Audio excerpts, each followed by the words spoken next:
simplement, l'essentiel, c'est de se promener, de regarder et de décrire ce qu'on voit.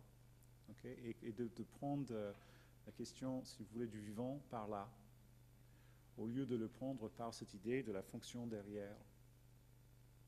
Est-ce que ça aide un peu? Ouais. Oui, oui. Mais, non, mais oui, pour Alizé Reclus, comme pour Guedes d'ailleurs, avec qui il est très proche, l'idée du lien qu'on peut avoir avec un paysage, avec un sol, à travers le travail qu'on fait, est très très important. Hein. Et c'est toute donc finalement c'est une approche qui est dans les deux cas très nourrie des sciences de la vie. Hein. Toi, tu penses à l'arrière-plan politique? Ah, ah d'accord. À l'arrière-plan politique. C'est un anarchiste. Oui, bien sûr.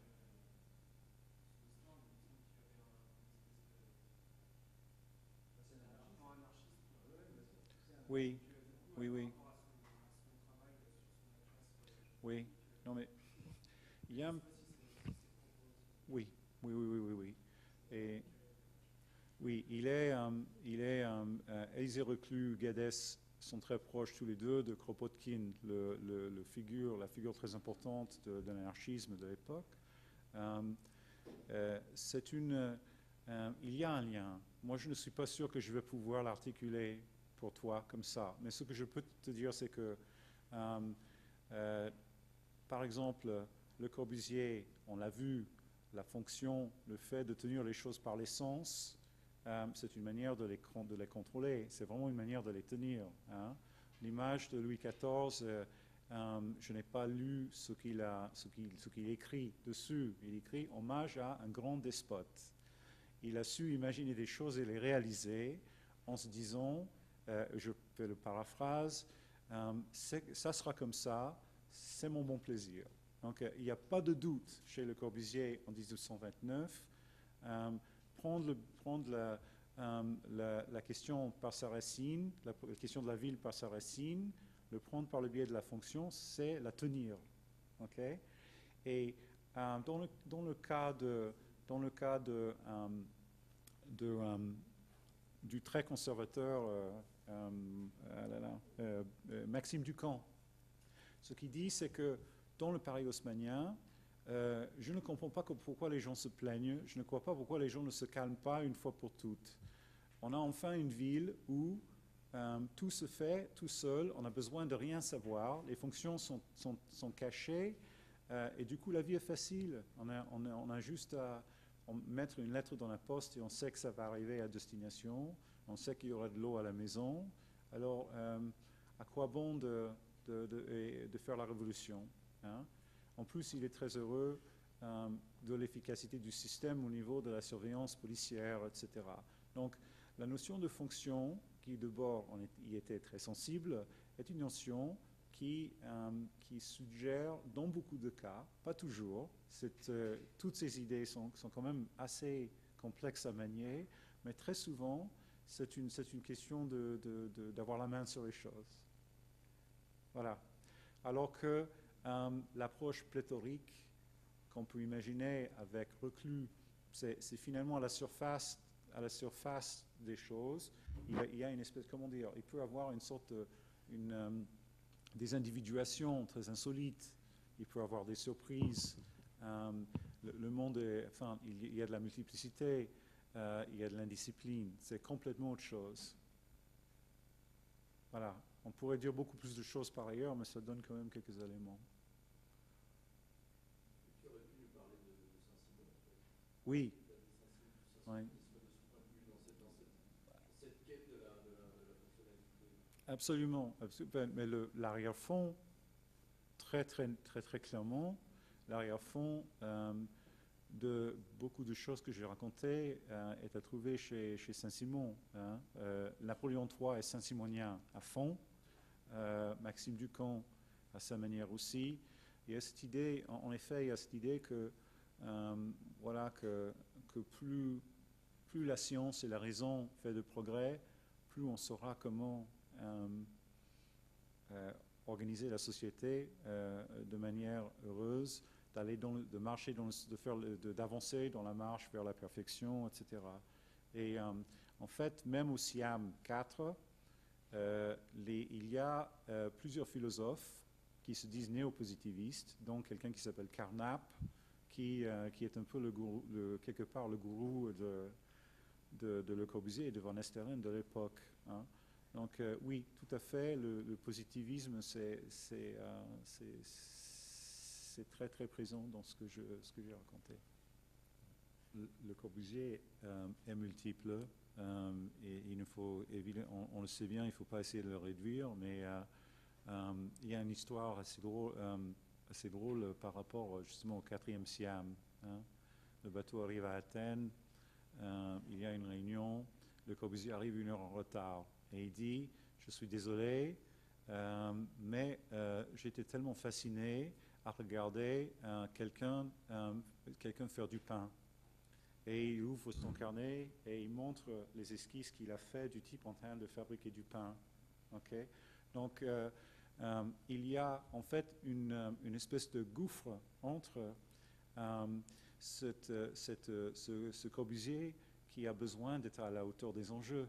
Hein? Le monde qui change, la ville qui change de manière tellement, la métropole qui se développe de manière extraordinaire, vite, qui change en profondeur, tout ça, et l'autre qui est capable, qui a quand même une espèce de fascination pour des toutes petites choses. Voilà. On retrouve ça dans son opposition qu'on peut faire entre sa production architecturale et Ouais. ses écrits théoriques, d'une certaine manière. Oui. D'appétence pour une vision assez totale des choses et puis cette capacité plastique qui est très charnelle, Oui. à pétrir par des humains. Je comprends qu'ils soient un peu pétrir, Oui. même qu'il y a des projets où ils pétrient la matière et on n'imagine pas la puissance de pensée et la puissance de pensée dangereuse de ces écrits à côté. Oui. Il y a quelque chose qui, moi, m'a toujours tout à fait interpellé. Oui. Oui. J'ai envie de... Je voulais venir... bon, il y a un autre point, par contre, dans ce que tu as dit, quand tu parlais du visible et de l'invisible. Hein, mais justement, je pense que c'est un problème qui va être... c'est un problème permanent de l'architecture, mais aussi de la philosophique à travers et depuis longtemps. Il y a un passage dont je ne l'ai pas avec moi. Non, mais un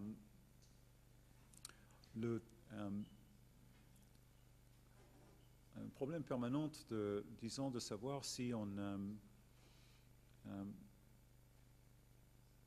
développe sur un plan philosophique le rapport entre le visible et l'invisible par rapport à la vie. Hein, il y a des passages de Hannah Arendt que je n'ai pas évité de regarder en faisant ce travail. Mais quand on regarde, non, je ne veux pas essayer d'aller plus loin, mais c'est un problème en effet permanent. Et il y a autant de... je pense qu'on peut regarder beaucoup d'architectes différentes et trouver des manières de traiter cette question qui seront très différentes.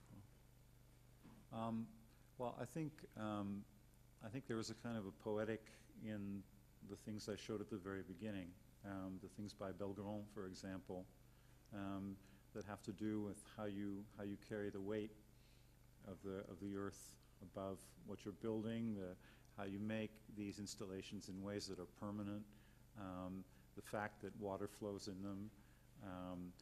They're treated as architecture. But what I found quite stunning is that Belgrand himself gets to a point where he doesn't even know what to do anymore. He sort of seems caught up in a dilemma. I wouldn't say either that Le Corbusier is pragmatic. I'd say that he's being functional isn't being pragmatic, it seems to me. It's because there's something sort of, why do I say that? Because there's something very conceptual. There's something very kind of conceptual about his attitude to functions, to the point where we don't recognize them. They're not pragmatic in the sense that we don't recognize our own lives in what he says, right? For them to be pragmatic, we'd have to recognize something of the way we live, but we don't, and that's the problem, or at least that's what's problematic about the idea of function at some point, is that it takes a turn towards abstraction that can be leave us behind or leave us out in some way. I think you probably have to find architects who sort of come back to a form of poetic relation with the underground. You probably have to let, with a few exceptions, you'd probably have to let go by the whole first part of the 20th century. I mean, it's probably, you know, in the 50s that architects may, it seems that I can think of architects in any way that are working on underground spaces as being every bit as interesting but different, you know. I mean, there are a few names one could cite. I mean, obviously, you've probably seen Parent, things by Parent, the French architect. Giancarlo De Carlo, who's made more than one project underground, Ambash, etc. There are different architects. All of them is very different. I wouldn't even know how to sort of relate them to each other, but for them, the functional connotation of being underground is something that's it's not that it's been evacuated, but it's been made poetic. You know, it's kind of, in that sense, it's been kind of, it's been worked over and assimilated, and it's taken on some kind of human, some kind of poetic charge, put it that way. Parlons et Ferrulio. Ce qui est curieux dans le livre sur l'architecture du bunker, c'est que on est juste invité à regarder les formes et faire une sorte de vide sur ce que ça a été en effet. Donc c'est un geste qui je n'ai pas beaucoup réfléchi à ça, mais en effet c'est très ambigu, c'est très curieux. Je ne comprends pas très bien le sens de ce geste-là au moment où on l'a fait, par exemple. Mais c'est peut-être mais enfin bon, est-ce que c'est d'une certaine façon une manière de, oui, de réinvestir ce qu'il y avait de moins poétique avec une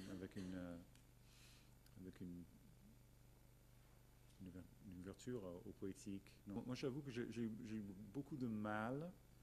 Une chose qui m'avait inquiété à faire cette présentation était que j'avais l'impression que je pouvais montrer des tas de choses, mais que rien de ce que je montrais n'était beau. Et finalement, mais c'était que presque tout ce que j'ai montré n'était pas fait pour être vu. Et en même temps, ces images de Belgrand que j'ai montrées à la fin, ces gravures, je les trouve quand même assez fascinantes. C'est cette espèce de besogne qu'on se donne, cette espèce de tâche qu'on s'est donnée à représenter un espace dans sa, disons très concrètement, objectivement entre guillemets, malgré sa laideur, mais avec tous les moyens qui sont réservés à la belle vue d'habitude, quoi. Et c'est des planches qui sont largement fantasmées en plus, non? Est-ce qu'elles ont vraiment une valeur d'exécution technique ou est-ce qu'elles sont là pour magnifier l'œuvre en soi? Je ne peux pas donner une réponse précise à cette question, mais je ne pense pas. C'est très curieux d'avoir mis tant d'efforts à faire des dessins qui ressemblent à des photographies pour dire à peu près à quoi ça va ressembler. Mais en même temps, bon, peut-être qu'ils sont précis. Parce qu'il dit les emplacements. Il dit, voilà, là on est sous Châtelet, c'est la tranche qui va de tel endroit à tel autre. Et en même temps, à quoi bon de faire ce dessin si ce n'est pas de donner une ambiance, de donner voilà, de montrer véritablement le caractère de l'espace. On n'a rien gagné. On pourrait montrer tout simplement le cheminement des éléments, voilà, avec un dessin infiniment plus simple. Donc en effet, il y avait quelque chose d'assez ambigu.